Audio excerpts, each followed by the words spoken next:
Check the mic and make sure it sound right, boy. 1, 2, 3. Yeah, that sounds right.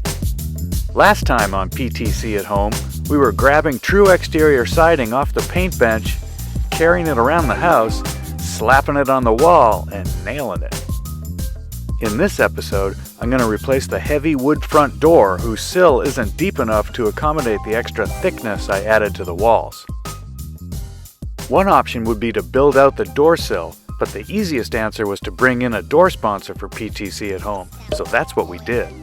Endura Products doesn't make doors, they make all the parts that surround doors, like this Fusion Frame rot-proof door jamb with built-in levels and tight weather stripping. The wood frame has a composite base, which is where the vast majority of door frames fail. Mill workshops assemble the door from the parts. The actual door is metal with a polyurethane foam core and double-glazed lights. The door was assembled at Cleary Millwork in Braintree, Massachusetts. The first step of installing a new door is getting it delivered. The next step is putting on your nail bags. Before I remove the old door though, I want to make sure the new one is ready to pop in the hole because it's still chilly outside. If the door comes shipped with the trim already installed, remove the two-piece jamb casings. There's an outer casing and an inner fastening block, which is basically a 2x2 wrapped in a 3-sided PVC sleeve that locks into the jamb. Next, remove the jamb covers, which also snap into place. Be slow and careful because you can break them. This exposes the jambs with a built-in bubble level for plumbing the door in the opening and pre-drilled holes for screwing into the framing. The trim and jamb covers will be reinstalled after the door is sitting plumb, level, and square. Now I can remove the old door.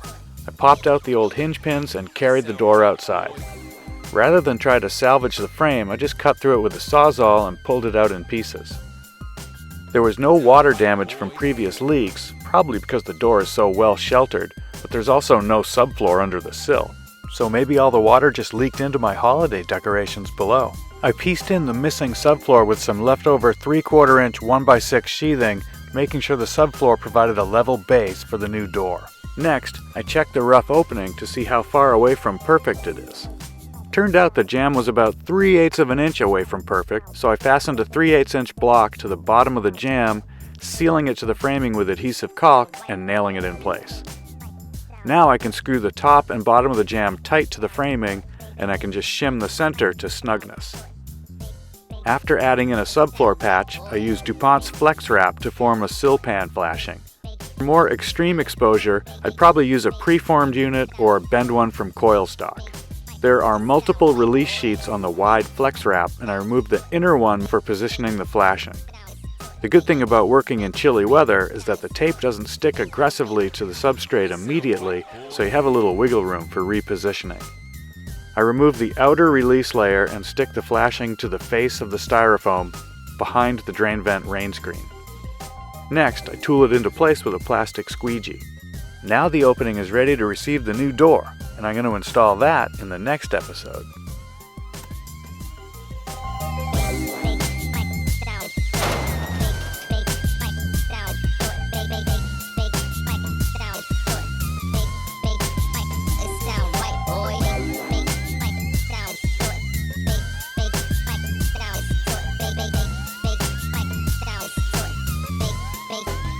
It sound right, boy.